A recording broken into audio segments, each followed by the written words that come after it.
नमस्कार साथियों, मैं राकेश सिन्नरकर अपने YouTube चैनल पर आपका पुनः स्वागत करता हूं। साथियों, आज मैं आपके लिए फिर एक नई स्टोरी लेकर आया हूं जिसका नाम है तीन गुरु। हुआ यूं कि एक बहुत समय पहले एक नगर में एक पहुंचे हुए महंत रहते थे।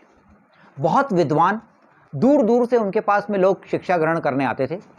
उनकी दी हुई शिक्षा की ख्याति इतनी थी कि लोगों की ऐसी धारणा थी कि उनकी दी हुई शिक्षा व्यक्ति को जीवन में किसी न किसी रूप में काम आती ही है और उनकी समस्याओं का समाधान उसमें मिल जाता है। एक दिन उनके शिष्य ने महंत जी से पूछा कि गुरुदेव, आपके पास दूर दूर से लोग शिक्षा ग्रहण करने आते हैं। आज मैं जानना चाहता हूं कि आपके गुरु कौन थे, यानी आपने किससे शिक्षा ग्रहण की। गुरुदेव मुस्कुराए और बोले, यार एक दो गुरु हैं तो मैं नाम बताऊं? मेरे इतने गुरु हैं कि अगर मैं नाम गिनाने बैठूंगा तो पता चला महीनों लग जाएंगे। फिर भी आज तुमने पूछा है तो मैं अपने तीन गुरुओं के बारे में तुमको जरूर बताऊंगा। तो सुनो, मेरा पहला गुरु है एक चोर। शिष्य चौंका, गुरुदेव चोर और गुरु? बोले हाँ। हुआ यूं कि एक बार मैं रात में रास्ता भटक गया। भटक कर एक गांव में पहुंचा। काफी रात हो गई थी। सारे घरों के दरवाजे बंद, सारी दुकानों के दरवाजे बंद। तब मैंने देखा कि एक चोर दीवार में सेंध लगाने की कोशिश कर रहा है। मैंने उसके पास जाकर पूछा कि मुझे इस गांव में रुकने के लिए कोई जगह मिलेगी क्या? बोला, रात बहुत हो गई है, सबने अपने दरवाजे बंद कर लिए हैं, घर बंद है, दुकानें बंद हैं, तो अभी तो आपको यहाँ कोई ठौर नहीं मिलेगा। हाँ, यदि आप चाहो तो आप मेरे यहाँ रुक सकते हो। मैं एक चोर हूँ और चोर के यहाँ रुकने में आपको कोई प्रॉब्लम ना हो तो आप मेरे यहाँ रुक सकते हो। वो व्यक्ति बोले, मुझे इतना प्यारा लगा कि मैं उसके यहाँ चला गया।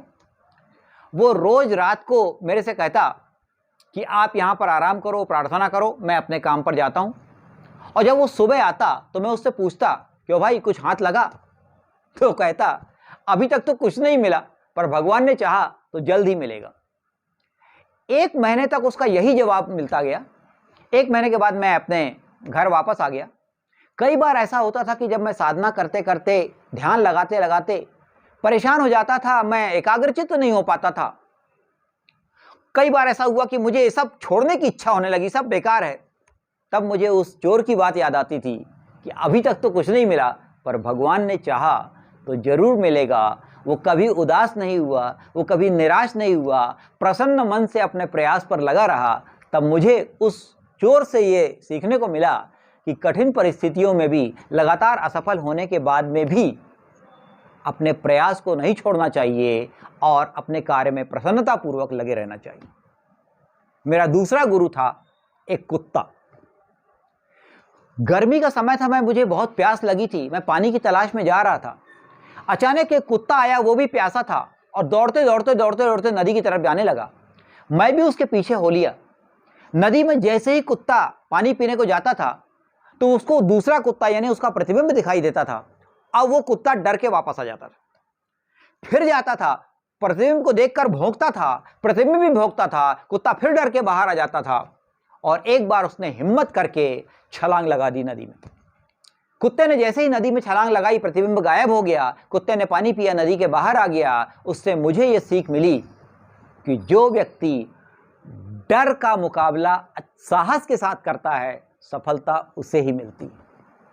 और मेरा तीसरा गुरु है एक छोटा बच्चा। हुआ यूं कि शाम के समय एक बालक मोमबत्ती जलाकर पास के गिरजाघर में रखने के लिए जा रहा था।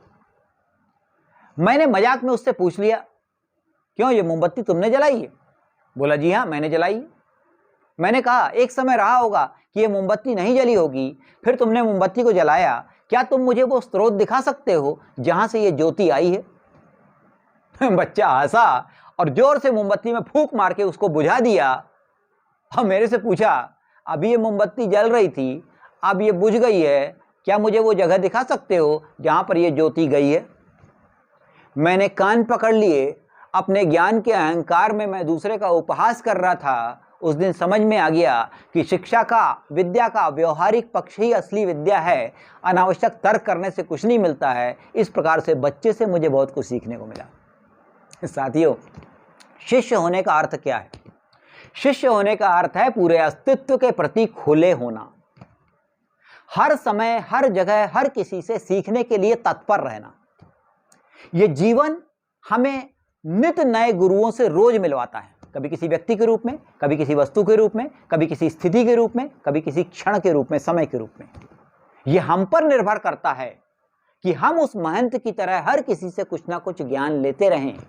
जितना ज्यादा हम में गाह्यता होगी, जितना ज्यादा हम दूसरों से सीखने की वृत्ति हमारे अंदर आएगी, उतना ही ज्यादा गुरुत्व हमारा बढ़ता जाएगा। इसलिए कहा है कि व्यक्ति को हमेशा शिष्य बनकर जीवन पर्यंत एक विद्यार्थी बनकर रहना चाहिए। जो व्यक्ति हमेशा विद्यार्थी बनकर कुछ ना कुछ सीखता रहता है, उसके अंदर का गुरुत्व अपने आप बढ़ जाता है और वो संसार में एक शिक्षक और एक गुरु की तरह अपनी पहचान को स्थापित करता है। साथियों, वीडियो अच्छा लगा हो तो लाइक और शेयर अवश्य करें। चैनल पर नए हो तो सब्सक्राइब अवश्य करें। अगली वीडियो में फिर एक नई कहानी के साथ उपस्थित होंगे। तब तक के लिए नमस्कार।